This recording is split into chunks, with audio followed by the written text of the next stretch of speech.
L'émission qui suit a été réalisée par les membres de la communauté avec l'aide de Télé Cogeco.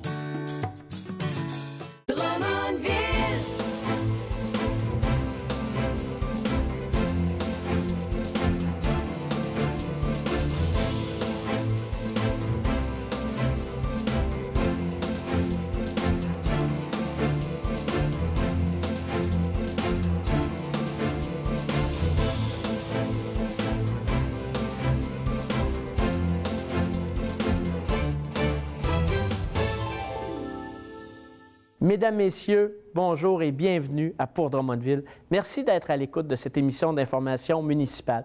3 invités fort intéressants aujourd'hui. Je rencontrerai Mme Suzanne Roy, mairesse de Sainte-Julie et présidente de l'Union des municipalités du Québec. Je rencontre également Maxime Hébert-Tardy, directeur des communications à la Ville de Drummondville. Et ma première invitée sera Mme Joanne Marceau, directrice générale du 200e anniversaire de la Ville de Drummondville.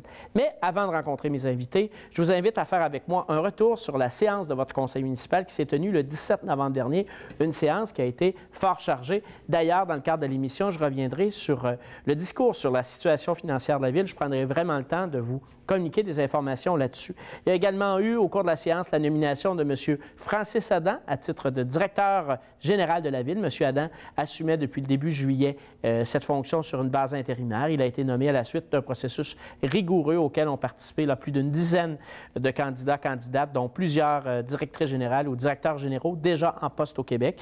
Il y a également M. Stephen Watkins, directeur général adjoint, qui a été nommé à titre de coordonnateur des mesures d'urgence pour la Ville de Drummondville. M. Watkins a beaucoup d'expérience dans le domaine et il assumera, j'en suis certain, cette fonction avec vraiment beaucoup de compétences. Il y a aussi une résolution qui a confirmé l'adhésion de la Ville de Drummondville dans le cadre d'un regroupement de différentes municipalités de l'UMQ pour la question des assurances de dommages. Alors, c'est important de travailler avec d'autres villes, ça nous permet de réaliser des économies. D'ailleurs, le conseiller Roberto Léveillé le mentionnait en séance le 17 novembre dernier, ce sont 3 millions de dollars d'économies au cours des 10 dernières années que la Ville de Drummondville a réalisé grâce à ce regroupement.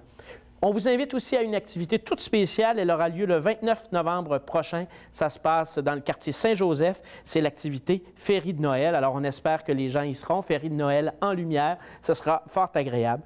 On a également pris le temps de saluer l'implication d'une association de chez nous, l'Association des clubs entrepreneurs étudiants, qui rayonne partout au Québec et qui a reçu au cours du week-end du 15 novembre plus de 700 jeunes entrepreneurs du cégep ou de l'université qui se sont réunis à Drummondville dans le cadre d'un colloque, le 22e colloque qui a été fort intéressant sous la présidence d'honneur de M. Jean-Marc Chaput. Ça a été une occasion pour moi de rencontrer ces jeunes, de leur vanter les mérites de Drummondville. D'ailleurs, le ministre Jean-Denis Girard, le ministre provincial de la petite et de la moyenne entreprise, était présent et M. Girard a cité Drummondville comme étant un modèle en termes de développement économique et le paradis de l'entrepreneuriat au Québec. Alors, on a été très heureux de l'entendre.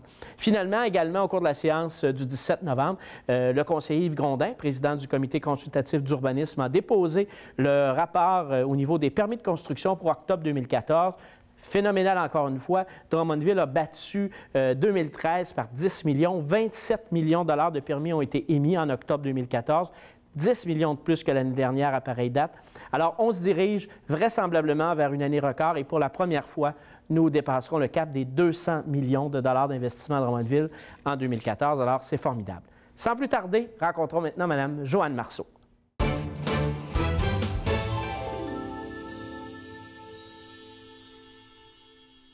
Vous le savez certainement, 2015 sera une année extraordinaire, une année exceptionnelle pour Drummondville qui soulignera ses 200 ans. Il y a une corporation qui a été mise sur place depuis plusieurs mois déjà. Elle est actuellement dirigée par Mme Joanne Marceau, la directrice générale des Fêtes du 200e. Mme Marceau est avec nous. Bonjour, Mme Marceau. Bonjour, M. le maire. C'est avec beaucoup de plaisir que je vous accueille. Vous avez, il y a à peine quelques jours, dévoilé la programmation des Fêtes du 200e à Drummondville. Ça promet. Oui, tout à fait. Et je crois que tous les Drummondvillois et les Drummondvilloises vont être très fiers de participer à une année exceptionnelle en activité. Je crois même que des fois, je me demande si on va avoir assez de jours pour toutes les festivités parce qu'il y a beaucoup, beaucoup d'activités tout au long de l'année 2015. Et avec votre équipe, vous avez divisé les événements en 3 catégories bien distinctes. Pouvez-vous nous préciser de quelle catégorie il s'agit? Bien, en fait, on a la catégorie des grands événements, la catégorie des événements spéciaux et les événements intégrés. Alors, les grands événements, ce sont des événements, en fait, spéciaux pour le 200e. Il y a assurément la 50e finale des Jeux du Québec qui compte parmi les grands événements dès le 27 février. On a très hâte, c'est dans moins de 100 jours maintenant. Mais dans moins de 40 jours, il y a le lancement des fêtes par l'activité Drummondville sur son 31. Ça se passe le 31 décembre prochain. Pouvez-vous nous en toucher quelques mots? Oui, tout à fait. Alors, c'est une première année où le 31 décembre, en fait, on dit aux Drummondvilloises, tout le monde dort. Hein? C'est le temps de sortir. On va faire un gros party à la place Saint-Frédéric, près du stationnement aussi de l'église Saint-Frédéric, où là, il y aura beaucoup d'animations dès 16 heures, des activités pour toute la famille. Il y aura une glissade, grande roue, DJ, beaucoup d'activités pour la famille. Des spectacles en soirée aussi, je crois. Oui, tout à fait. Vers l'heure du souper aussi, il va y avoir l'harmonie de Drummondville à l'église Saint-Frédéric qui fera une prestation. Et dès 21h, il va y avoir la famille Pinchot avec tous les instruments de musique en feu. Je pense que c'est vraiment un événement à voir. Et bien sûr, le clou de la soirée sera les Cowboys fringants. Alors, je pense qu'il y aura de quoi animer tous les... Certainement un décompte vers minuit pour lancer la nouvelle année. Et ça, je pense qu'on souhaite que cette activité-là, si elle connaît du succès, puisse se répéter d'année en année, d'abord pour clôturer les fêtes en 2015, mais aussi par les années, peut-être devenir un des legs du 200e, cette soirée toute spéciale à Drummondville. Bien, en fait, c'est le souhait de Drummondville, des organisateurs et bien sûr de la ville de Drummondville de pouvoir poursuivre cette activité. Alors, je pense que déjà après 2 années bien parties, ce sera une occasion de poursuivre la fête le 31 décembre. On sera là assurément. J'espère que la population y sera aussi. 21 juin 2015, la fête de la musique. Qu'est-ce que c'est la fête de la musique? La fête de la musique, en fait, c'est particulier parce que là, il ne faut pas s'attendre d'avoir des groupes de professionnels.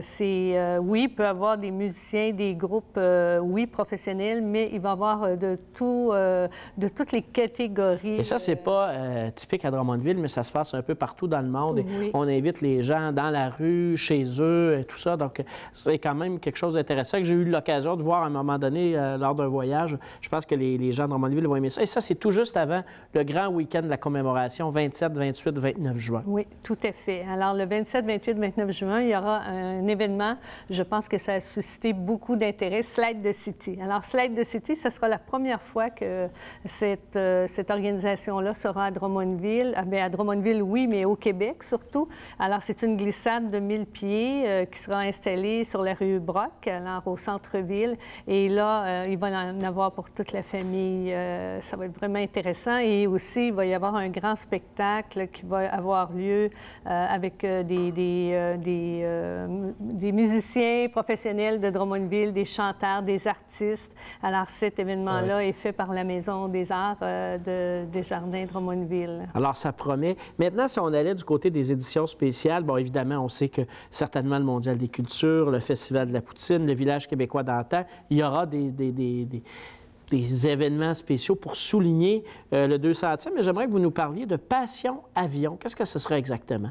Alors, Passion Avion va se tenir à l'aéroport de Drummondville. Alors là, c'est sur 2 jours. Il y aura beaucoup d'activités reliées à l'aviation. Alors, les familles auront l'occasion de faire des tours d'hélicoptère, des tours d'avion. Il va y avoir des conférenciers reconnus.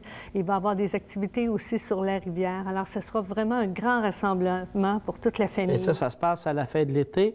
Tout juste avant le 12 septembre, je crois, un grand spectacle de l'Orchestre symphonique de Drummondville. Oui, ça aussi, c'est particulier. Ça va se tenir à la Maison des Arts des Jardins.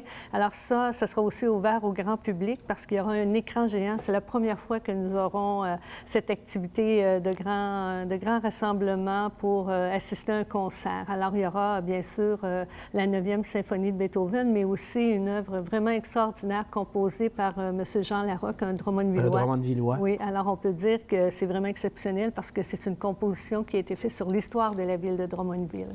Il y en aura beaucoup et il y a plus de 50 événements intégrés. Peut-être quelques mots en terminant sur les événements intégrés. Qu'est-ce que c'est au juste, les événements intégrés? Bien, en fait, les événements intégrés, on a lancé un projet. Alors, on a demandé à tous les organismes de la région de Drummondville de participer aux fêtes du 200e et chacun, à sa couleur, nous a soumis des projets. On en a reçu plus de 130. Et parmi tous les 130, il y en a une cinquantaine pour le moment qui ont été acceptés. Donc, on va retrouver, entre autres, le challenge de tennis Banque nationale. On aura aussi des activités avec les écoles, entre autres le Collège Saint-Bernard, Génie en herbe. Il y aura aussi, mon Dieu, une multitude d'activités. Les scénettes de Frédéric Georges-Hériot. Oui, tout à fait, les scénettes. Ça va être vraiment extraordinaire parce que c'est toute l'histoire de la ville. Le cœur Bella Voce, je crois, qui sera mis à contribution aussi. Tout à fait. Alors ça, c'est... il y en aura pour tous les goûts, pour toute la famille, les grands, les adultes. Écoutez, ça va être une année extraordinaire. Bravo à vous, bravo à votre équipe là, de nous préparer tout ça. Je suis certain que les gens de Drummondville et les gens de la MRC de Drummond et même plus du Centre du Québec, ils vont y participer. Sous le thème « Les gens heureux ont une histoire », alors ce sera un grand plaisir et on a très hâte au 31 décembre. Merci, Mme Marceau, d'avoir été là. Merci beaucoup. C'était agréable. Bien, avec les enfants, c'est sûr qu'ils utilisent les arénas de la ville, mais on va travailler, en fait, on va s'amuser, aller patiner à l'extérieur. Il y a beaucoup d'endroits tout près de chez nous, fait qu'on va pouvoir aller patiner dehors. Moi, je pense que j'aurai pas beaucoup le temps. Je vais être prise avec l'organisation des Jeux d'hiver. Oui, pour ma part, il faut que je vois est-ce qu'il y a des bénévoles partout pendant les Jeux. En fait, moi aussi, je fais partie de l'organisation, donc je vais essayer de pratiquer un peu de hockey là, quand je vais avoir le temps. J'aimerais beaucoup faire du ski de fond cet hiver. Ça serait vraiment excellent pour moi. Le spectateurisme. Principalement la marche nordique et la raquette. Je vais pratiquer probablement la raquette avec mes petits-enfants, le ski de fond, la marche, ça c'est certain. Je fais de la raquette nordique également dans la montagne. Puis le patin de vitesse, on va essayer. Puis en tout cas, on va la glissade, on va s'amuser, on va jouer dehors. C'est ça l'important dans la famille. Le hockey? Le ski de fond. Ça fait bien des années que je pratique le ski de fond, donc je suis pratiquement tous les jours sur les pistes ici à Drummondville, là, dans le village. Moi, je vais en surprendre plusieurs. Je vais certainement faire du hockey. Écoute, c'est dans mes bonnes habitudes, ça coule dans mon sang. Je vais faire ça, mais aussi, je vais sûrement jouer du tennis. J'ai recommencé ça avec des amis, ma famille également. Fait qu'on va passer un petit peu de temps à l'intérieur à jouer au tennis également cet hiver. Vrai ou faux? Le nombre de prêts a doublé depuis 10 ans à la bibliothèque municipale.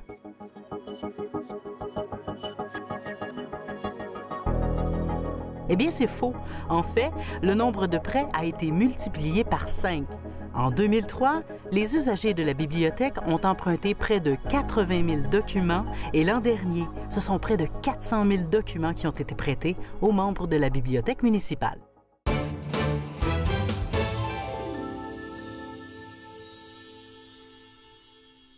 Il est entré en fonction à titre de directeur des communications de la Ville de Drummondville le 17 novembre dernier. Alors, c'est tout récent.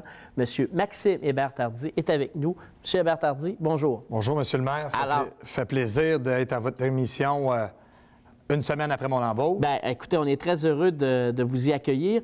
J'aimerais ça peut-être que vous nous parliez de vous. Vous nous arrivez de quelle organisation? Qu'est-ce que vous faisiez avant de vous joindre à l'équipe de la Ville de Drummondville? Donc, avant de me joindre à la Ville de Drummondville, je travaillais au club de hockey le Phoenix de Sherbrooke, donc dans la Ligue de hockey junior major du Québec.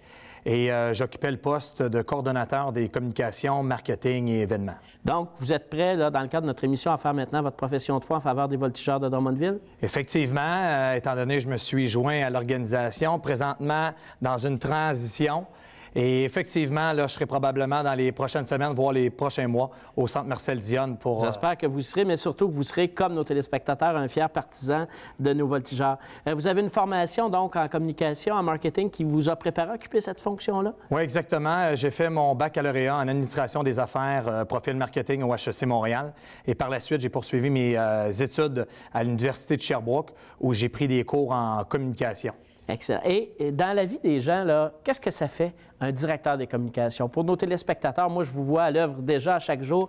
Quel Quel est votre mandat comme directeur des communications d'une ville comme celle de Drummondville? Bien, je pense que les deux principaux mandats d'un directeur des communications, c'est d'amener évidemment le service des communications à informer les gens. Les gens veulent être informés de tout ce qui se passe. Maintenant, on a des plateformes qui nous permettent de les informer pratiquement d'heure en heure, de minute en minute. En temps réel. Exactement. Je pense simplement aux médias sociaux avec Twitter, Facebook, le site Web. D'ailleurs, on travaille présentement sur l'amélioration du site Web de la ville de Drummondville. Excellent, aucun doute que vous y arriverez. Donc, les gens sont quand même abonnés. On les invite d'ailleurs à nous suivre sur les médias sociaux, à être informés de ce qui se passe à Drummondville quand il y a des travaux sur certaines voies qui sont bloquées pour des urgences ou tout ça. Donc, c'est important pour les gens de se tenir informés. Vous parliez de deux mandats principaux. Quel est le deuxième? Bien, le deuxième, il y a aussi de faire rayonner la ville de Drummondville ici, au centre du Québec, mais au Québec et même au Canada. Puis d'ailleurs, à cet effet-là, on sait que la ville de Drummondville fêtera son 200e anniversaire en 2015. Dans quelques jours à peine. Oui, exactement. Donc, ça sera l'occasion, une fois de plus, de faire rayonner notre ville, de la promouvoir à l'échelle nationale. Il y a également les Jeux du Québec, qui seront une autre belle porte pour faire parler de Drummondville partout au Québec. Et évidemment, l'ouverture du centre de foire là, qui approche grandement. D'ailleurs, dans les prochaines semaines, il y a déjà des festivités de prévues là au cours du mois de décembre au centre de foire. Dès l'hiver, les premières activités où il y aura des centaines, voire des milliers de personnes à Drummondville.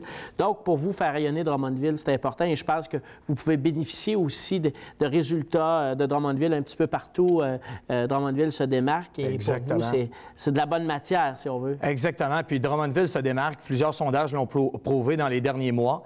Mais c'est une ville qui est hyper dynamique, fait preuve de créativité et est en constante évolution. Puis ça, c'est pour un service des communications, on ne demande rien de mieux que ça. Donc, vous avez une tâche facile, c'est ce que vous nous dites? Pas nécessairement une tâche facile parce que le service des communications, on a des gens passionnés, des gens déterminés à vouloir se dépasser puis à se surpasser. Donc, on va toujours trouver des moyens, évidemment, de se tenir occupés puis d'améliorer nos façons de faire pour, encore une fois, répondre à nos deux mandats principaux, soit celui d'informer les citoyennes et les citoyens de la ville de Drummondville ainsi que les rendre fiers de leur ville. Bien, écoutez, je vous remercie beaucoup. Ça a été très plaisant de vous rencontrer d'abord, mais aussi d'en connaître davantage sur vos fonctions. Je vous souhaite un grand succès à la tête du service des communications de la ville de Drummondville. Merci d'avoir été là. Merci beaucoup. Eh bien, drôle de question. On y pense après. Oh, le patin artistique. Oui, je crois que je devrais me retourner assez rapidement et faire des bonjours à tout le monde et sans oublier personne. Je vais être beaucoup dans le yoga, je pense, et dans la relaxation, mais après jeu. Mais sinon, ça va être de la course à pied dans la centrale administrative. Le ski de fond? Le ski de fond.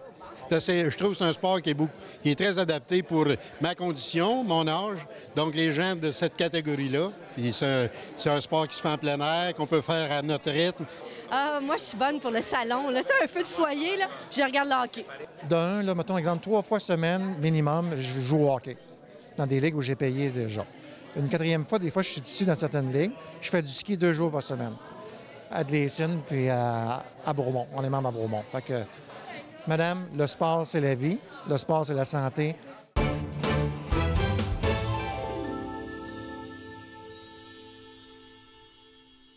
Nous sommes choyés aujourd'hui à Port-Drummondville puisque dans le cadre de la tournée de la présidente de l'Union des municipalités du Québec, nous recevons à Drummondville ce 19 novembre 2014 la présidente de l'Union des municipalités du Québec, mais aussi mairesse de Sainte-Julie, Mme Suzanne Roy.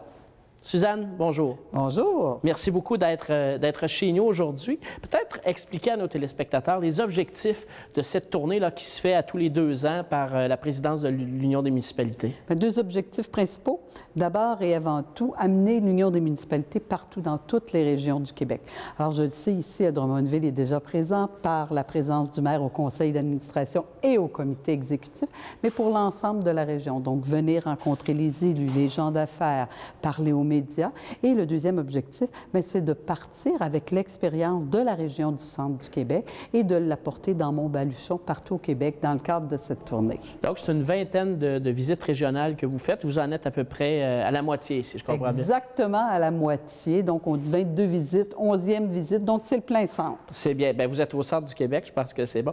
On ne peut pas se rencontrer ces semaines-ci sans évidemment parler des mesures transitoires fiscales là, qui ont été imposées par le gouvernement du Québec. Comment ça se passe tout ça actuellement à l'UMQ? Comment vous réussissez à manœuvrer dans ces nouvelles qui ne sont pas toujours faciles? Non, d'abord, il faut parler, il faut se parler. C'est important de bien comprendre que ces mesures transitoires, sont là pour une année. Et surtout, ce qu'il faut faire dans le monde municipal, c'est d'être solidaire. Vous l'avez d'ailleurs bien indiqué dans une lettre ouverte. Il faut travailler ensemble pour avoir un véritable pacte fiscal en 2016, négocié pour plusieurs années et une reconnaissance des gouvernements de proximité que sont les municipalités. Et là-dessus, j'aimerais ça, peut-être qu'on élabore davantage, nous qui sommes au quotidien dans ces sujets-là. C'est clair pour nous ce que c'est un gouvernement de proximité. Pour nos citoyens, nos citoyennes, c'est peut-être un petit peu moins clair. Donc, ils savent qu'on est près d'eux, qu'on s'occupe de choses qui les concernent au quotidien. Mais au-delà de ça, pour l'UMQ, pour les municipalités du Québec, qu'est-ce que c'est un gouvernement de proximité? C'est justement un gouvernement qui a les outils, qui est capable d'intervenir pour répondre aux besoins de ses citoyens. Parce que souvent, notre problème au niveau des municipalités, les gens ont l'impression qu'on prend les décisions. Mais en fait, il faut retourner à Québec, avoir l'approbation, que ça revient. On a des délais sans fin. Des coûts aussi, parce qu'on fait notre reddition de comptes souvent vers le ministère des Affaires municipales. Alors que si, comme conseils municipaux, on a véritablement les pouvoirs de prendre les décisions, si on a les outils législatifs, les outils fiscaux, on va pouvoir intervenir beaucoup plus rapidement et soutenir notre monde tant en termes de développement économique que de qualité de vie dans chaque milieu. C'est intéressant. J'aimerais ça qu'on parle aussi de toute la question des CLD. Vous savez, chez nous, ça a été une question qu'on s'est posée. On a eu l'occasion d'en discuter. D'ailleurs, vous êtes intervenu en notre faveur là-dessus. Alors, comment vous voyez ces changements-là? Là? Les gens sont inquiets pour le développement régional, sont inquiets de ce qui va se passer au niveau du développement économique. Comment on peut les rassurer? Il y a deux choses. Il y a la structure et il y a le service aux citoyens. Puis dans ce cas-ci, c'est le service à l'entrepreneur. Ce qu'on s'est assuré dans les discussions des mesures transitoires, c'est de s'assurer que le service aux entrepreneurs soit maintenu et qu'on puisse le maintenir. Vous existiez ici comme société de développement économique bien avant la venue des CLD. 86, en effet. Et voilà. Et vous allez exister, continuer à soutenir les entrepreneurs après. Ce qu'on a voulu protéger dans les mesures transitoires, ce sont les fonds locaux d'investissement, les fonds de développement régionaux, pour s'assurer qu'ils restent dans chaque région pour justement desservir nos citoyens et desservir nos entreprises. Donc, bien sûr, chaque fois qu'on touche à une structure, ça peut être déstabilisant, mais ce qu'il fallait protéger comme Union des municipalités du Québec, c'est vraiment le service à l'entrepreneur, le service aux citoyens. On a eu l'occasion de rencontrer ensemble ce midi des gens d'affaires, des gens de l'équipe municipale aussi, dans le cadre d'un dîner de la Chambre de commerce. Et il a été question d'allègement réglementaire. Hein. Les gens se plaignent d'avoir trop de paperasse, tout ça. C'est une préoccupation pour l'UMQ aussi. C'est extrêmement important. C'est important au quotidien pour les municipalités parce que ça se traduit en argent. Ce sont des gros sous hein, quand on doit faire une étude, une préétude, une pré-préétude, une étude sur la préétude avant de faire autoriser par Québec un projet duquel nous allons répondre comme élus municipaux. Et pour les gens d'affaires, cette préoccupation-là est aussi importante parce que plus on a de reddition de comptes à faire vers le gouvernement, plus on doit demander à notre monde aussi de la paperasse. Il faut alléger cette façon de faire. Il faut qu'on mette l'argent dans la réalisation des projets plutôt que d'une étude sur une étude sur une étude et qu'on rende surtout compte à ceux qui ont voté pour nous lors des élections municipales, aux citoyens ou aux citoyennes de nos villes. Parce qu'en effet, on est d'abord et avant tout redevable à notre population qui peut d'ailleurs même s'opposer lorsqu'il est question d'un règlement d'emprunt, tout ça. Alors, je vous dirais qu'on est même à la limite davantage redevable que d'autres paliers de gouvernement et c'est important qu'on le reconnaisse. Écoutez, je vous remercie beaucoup pour votre visite, je vous remercie pour votre présence à Drummondville et je vous assure évidemment de l'appui de Drummondville, de mon appui personnel aussi dans l'exercice de votre fonction qui est combien importante pour notre Union, mais aussi pour le Québec. Bien, merci beaucoup. C'est un plaisir. Merci, Mme Roy.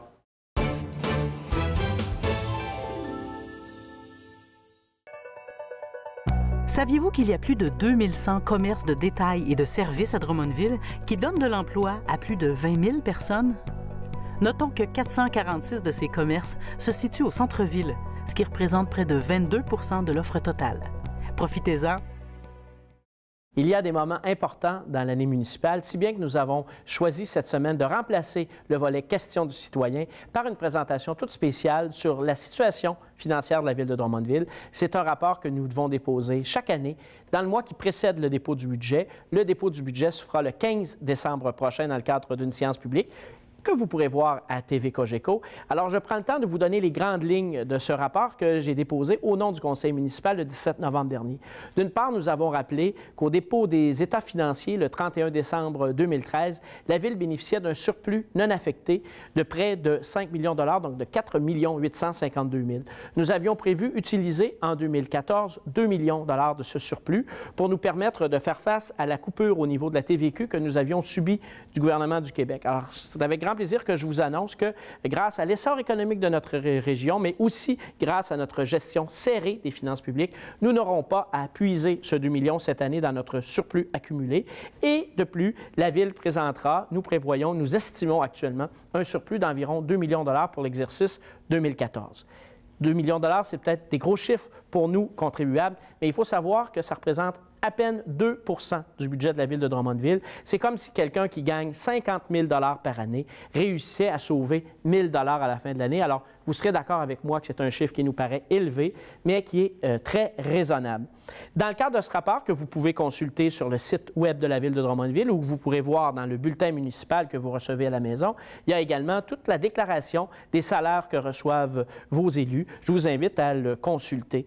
On parle également dans ce rapport de la dette de la Ville de Drummondville. On a été très fiers de rappeler aux gens que la dette de la Ville de Drummondville, elle est très basse, elle est à un niveau très acceptable. À titre d'exemple, à Drummondville, le taux de la dette est de 1,75 $ du 100 $ d'évaluation, alors qu'il se situe à 2,36 $ dans les villes comparables en moyenne et à 3,33 $ dans une ville comme Saint-Jérôme, qui est comparable à Drummondville à plusieurs égards, et c'est souvent avec cette municipalité que nous nous comparons. Il y a également dans le rapport retour sur les investissements qui ont été faits en immobilisation. À Drummondville, en 2014, nous en sommes à 17,6 millions de dollars. Ça représente des investissements importants au niveau de la voirie, des travaux publics, autour de 6,2 millions de dollars, des travaux d'éclairage également, des investissements de 3 millions de dollars dans les parcs et espaces verts. Je pense là au parc Wadiat, également à la piste BMX du parc des Voltigeurs.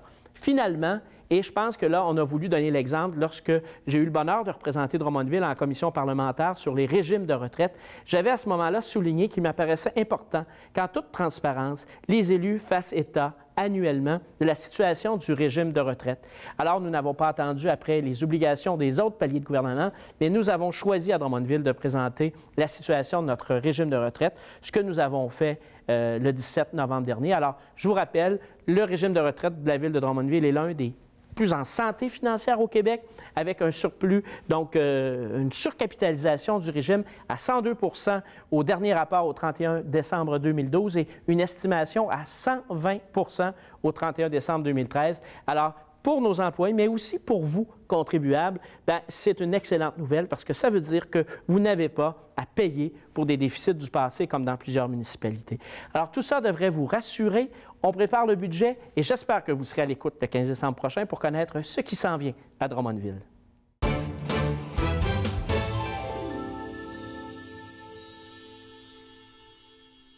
C'est déjà tout pour cette semaine. Je vous remercie d'avoir été là et je vous donne rendez-vous le 1er décembre prochain pour la séance de votre conseil municipal dès 19h30. Bonne fin de journée.